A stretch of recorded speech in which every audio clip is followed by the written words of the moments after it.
नमस्कार दोस्तों, फिर से एक बार हार्दिक स्वागत करता हूं आपका अपने YouTube channel Indian career classes में।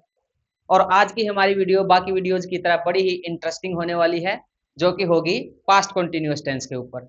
लेकिन उससे पहले मैं आपसे रिक्वेस्ट करूंगा, अगर आपने हमारी पिछली वाली वीडियोज़ जो कि प्रेजेंट टेंस और उसके सब पार्ट्स पर थी, यानी कि प्रेजेंट इंडेफिनिट, कंटीन्यूअस, परफेक्ट और परफेक्ट कंटीन्यूअस, और उसके बाद जो हमने वीडियो बनाई वो थी पास्ट इंडेफिनिट के ऊपर, एक बार हमारे चैनल पर विजिट करके आप उसको ज़रूर देखें। और उम्मीद करता हूं कि आपको हमारा चैनल और हमारे द्वारा प्रदान की गई वीडियोस अच्छी लग रही होंगी, तो इसलिए हमारे साथ बने रहिए। और चलिए बातें करते हैं आज के टॉपिक के ऊपर। और आज का हमारा जो टॉपिक है वो होने वाला है past continuous tense. Basically tense का काम क्या है, हर वीडियो में बताया गया है, अब भी बताऊंगा। टेंस का काम होता है किसी भी इवेंट, स्टेट या एक्शन के हैपनिंग टाइम को बताना, कि यानी वो कब हुई थी या हो रही है या वो फ्यूचर में कब होगी। और पास्ट कंटीन्यूअस टेंस यही डिस्क्राइब करता है कि वो एक्शन जिसके बारे में आप पढ़ रहे हैं, लिख रहे हैं, वो कभी पास्ट में शुरू हुई थी और पास्ट में ही वो कंटिन्यू यानी लगातार चली भी। तो चलिए बात करते हैं इसके ऊपर।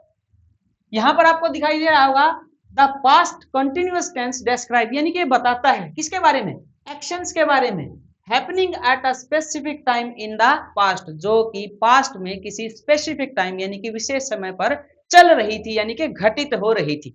अब बात करें बाकी वीडियोज की तरह जो स्ट्रक्चर पर हम बात करते हैं, जिसको आप फॉर्मूला भी कह सकते हैं, इसका क्या फॉर्मूला है सर? देखिए, सिंपल सेंटेंस में हर बार आपका जो फॉर्मूला होता है, सिंपल सेंटेंस में आपका जो हर बार फॉर्मूला होता है वो होता है, सबसे पहले आप लेंगे क्या, हम लेंगे सर सब्जेक्ट।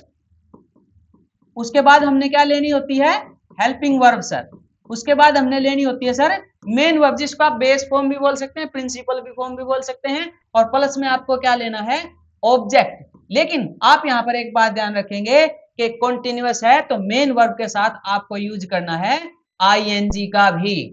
कॉन्टिन्यूअस का तो रूल ही है कि किसी भी एक्शन या वर्ब के साथ हमने किसका यूज करना होता है, आईएनजी का यूज करना होता है। तो स्ट्रक्चर एक बार फिर से सीखिए। सबसे पहले आप क्या लेंगे, सब्जेक्ट। उसके बाद हेल्पिंग वर्ब। अब हेल्पिंग वर्ब में क्या लेना है सर, हेल्पिंग वर्ब में हम यहाँ पर दो हेल्पिंग वर्ब का यूज करेंगे, वॉज और वर का। अब बात आती है सर कि सेंटेंस जब हम लिखते हैं तो हमारे सब्जेक्ट जो होते हैं वो सिंगुलर भी हो सकते हैं, प्लूरल भी हो सकते हैं, वो फर्स्ट पर्सन भी हो सकते हैं, सेकंड पर्सन भी हो सकते हैं और थर्ड पर्सन भी हो सकते हैं। तो इस बात को अब हम क्लियर करेंगे कैसे। आपको ध्यान रखना है कि अगर आपके फर्स्ट पर्सन, अब फर्स्ट पर्सन में दो आते हैं सर, आई और वी। अब यहां पर आपने ध्यान देना है कि जो फर्स्ट पर्सन आई है उसके साथ आप किसका यूज करेंगे, वोज का यूज करेंगे। अब ध्यान दें दूसरे पर्सन पर जो कि है हमारा वी, यानी कि हम। अब आप देखिए वी क्या है, सिंगुलर है या प्लूरल है? सर ये तो प्लूरल है, तो प्लूरल के साथ हम यूज करेंगे किसका, वर का। अब कंफ्यूजन शायद आपका दूर हो गया होगा, नहीं दूर हुआ है तो फिर से एक बार देखिए। अगर आपका फर्स्ट पर्सन यानी कि आई हो तो आप हेल्पिंग वर्ब का यूज करेंगे वॉज का। और अगर आपका जो सब्जेक्ट है यानी कि आपका जो पर्सन है वो प्लूरल है, लेकिन फर्स्ट पर्सन ही हो, वो प्लूरल है, तो हम किसका यूज करेंगे, वर का। अब देखिए जितने भी थर्ड पर्सन सिंगुलर हैं, फिर से याद कीजिए, पिछली वीडियोस में बहुत बार बताया गया, थर्ड पर्सन कौन सर, ही, शी, इट या कोई भी नाम, तो आप यूज करेंगे किसका, आप यूज करेंगे वोज का।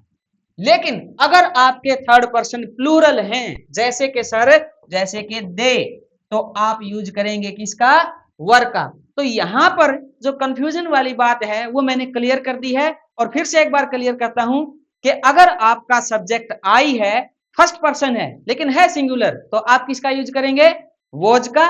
अगर आपका पर्सन यानी आपका सब्जेक्ट सेकंड पर्सन है यानी कि यू है, तो आप यूज करेंगे वर का। लेकिन अगर आपके थर्ड पर्सन सिंगुलर हैं तो आप वोज ही रखेंगे और प्लस जो बेस वर्ब है उसके साथ आईएनजी। लेकिन अगर आपके थर्ड पर्सन प्लूरल हो जाते हैं तो आप यूज करेंगे वर का। इसको हम कुछ एग्जांपल्स के साथ समझेंगे, लेकिन उससे पहले ये तो सिंपल फॉर्मूला का सब्जेक्ट है सर, सॉरी, सिंपल जो आपका सेंटेंस है उसका फॉर्मूला है, तो इसको नेगेटिव में कैसे कन्वर्ट करें। बहुत बार बताया गया है जब भी आपको कोई सेंटेंस नेगेटिव में कन्वर्ट करना है तो हमने यूज करना होता है नोट का। और किसके साथ, यानी कि हेल्पिंग वर्ब के साथ। अगर आप उसको नेगेटिव बनाएंगे तो क्या हो जाएगा, वॉज नॉट या हो जाएगा वर नॉट। और कंटिन्यूअस है तो फिर से वही बात देखिए, V1 प्लस ING और फिर आपका ऑब्जेक्ट। अब उन्हीं सेंटेंसेस को अगर हम कन्वर्ट करें किसके अंदर, इंटरोगेटिव के अंदर, हर बार बताया गया है। मेनली क्या होता है कि जब भी किसी सेंटेंस को आप इंटरोगेटिव में कन्वर्ट करते हैं तो आपकी हेल्पिंग वर्ब सब्जेक्ट से पहले होगी, और सब्जेक्ट से हेल्पिंग वर्ब पहले होगी, इसका मतलब हेल्पिंग वर्ब तो दो ही है हमारे पास, या तो वॉज है या वर है। लेकिन हमने क्या देखना है यहाँ पर, हमने देखना है आपका सब्जेक्ट, वो फर्स्ट पर्सन है, सिंगुलर है या प्लूरल है, वो सेकंड पर्सन है, सिंगुलर है या प्लूरल है, वो थर्ड पर्सन है, सिंगुलर है या प्लूरल है। तो फिर से एक बार सुनिए, अगर आपका फर्स्ट पर्सन सिंगुलर है तो आप वॉज पहले लगाएंगे इंटेरोगेटिव सेंटेंस में, लेकिन वही फर्स्ट पर्सन अगर प्लूरल हो जाए तो आप पहले क्या लगाएंगे, वर का यूज करेंगे।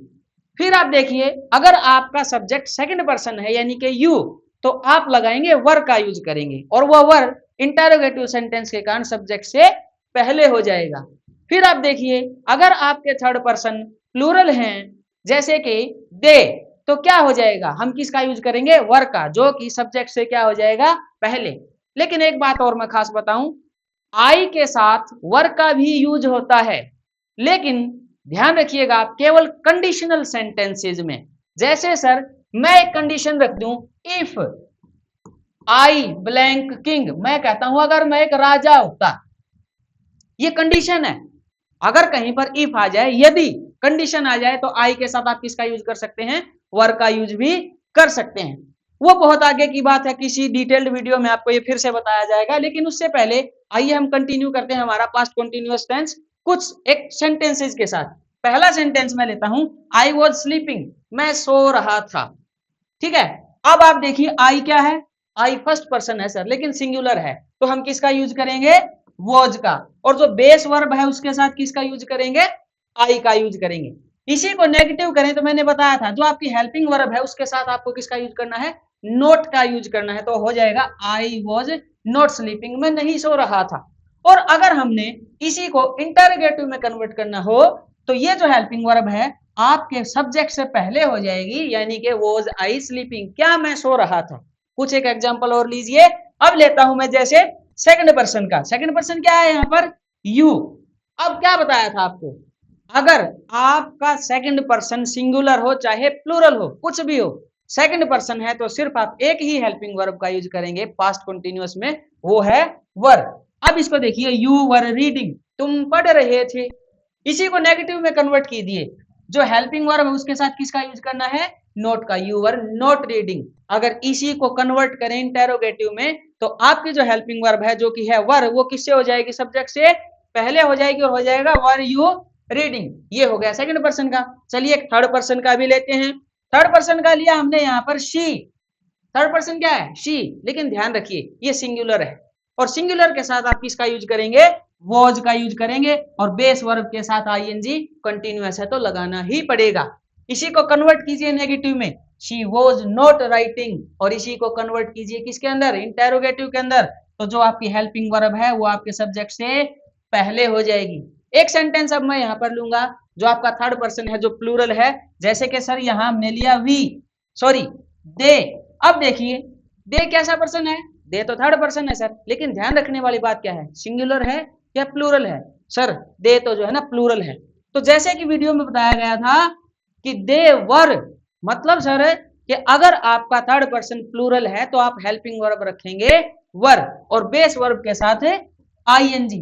अब इसी को नेगेटिव में कन्वर्ट कीजिए, जो आपकी हेल्पिंग वर्ब है उसके साथ क्या जुड़ जाएगा, नोट, और इसी को कन्वर्ट करें आप किसके अंदर, इंटेरोगेटिव के अंदर, तो आपकी जो हेल्पिंग वर्ब है वो सब्जेक्ट से पहले हो जाएगी, और लास्ट में हो जाएगा मार्क ऑफ इंटेरोगेशन। तो आपको जो ध्यान रखना है वो क्या रखना है, पर्सन्स के ऊपर ध्यान रखना है।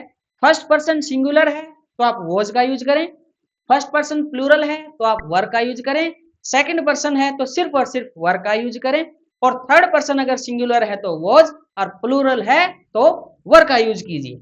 नेक्स्ट कुछ आपको यहाँ पर और एग्जांपल्स देखने को मिलेंगे, ज्यादा बातें नहीं करते हुए कुछ एक सेंटेंसेस को हम इसको क्लियर करेंगे।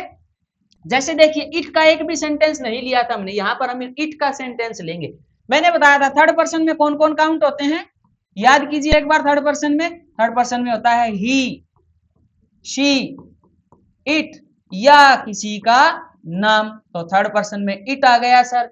अब देखिए इट क्या है, इट सर सिंगुलर है, थर्ड पर्सन है और सिंगुलर है, और अकॉर्डिंग टू रूल अगर थर्ड पर्सन हमारा सिंगुलर है पास्ट कॉन्टिन्यूअस में तो हम यूज करेंगे वॉज का। इट वॉज प्लेइंग के यह खेल रहा था, और नेगेटिव में कन्वर्ट कर दिए इट वॉज नॉट प्लेइंग। और इसी को अगर कन्वर्ट करें इंटेरोगेटिव में तो वही बात, आपकी जो हेल्पिंग वर्ब है वो सब्जेक्ट से पहले हो जाएगी, यानी कि वॉज इट प्लेइंग। चलिए एक एग्जांपल और लेते हैं। अब यहां पर देखिए थर्ड पर्सन दे, थर्ड पर्सन है, कोई शक नहीं है, सिंगुलर है या प्लूरल है, सर प्लूरल है। प्लूरल है तो किस हेल्पिंग वर्ब का यूज करना है, वर का। तो देखिए दे वर प्लेइंग, यहां पर आपको हर जगह देखिए वर्ब जो है प्लेइंग दिख रही होगी, आपको आसानी से सिखाने के लिए यहाँ पर इन वर्ब्स का यूज किया गया है, ताकि आप और किसी बात पर ध्यान न देकर के सिर्फ ध्यान लगाएं आपकी जो हेल्पिंग वर्ब्स हैं उनके ऊपर। अब देखिए दे थर्ड पर्सन है सर, बेशक इसमें कोई शक नहीं है ये थर्ड पर्सन है, लेकिन दे क्या है, दे सर प्लूरल है, और हम प्लूरल के साथ किसका यूज करेंगे, वर का यूज करेंगे। तो अगली जो हमारी वीडियो होने वाली है वो होगी पास्ट परफेक्ट टेंस के ऊपर, और आशा करता हूं आज की आप वीडियो जो है हमारी आपको बहुत पसंद आई होगी। और अगर आपको हमारा चैनल और हमारी वीडियोज पसंद आ रही हैं तो मैं आपसे एक उम्मीद और रखता हूं कि चैनल को सब्सक्राइब करेंगे, वीडियो को लाइक करेंगे, दोस्तों के साथ शेयर करना नहीं भूलेंगे। तब तक के लिए धन्यवाद।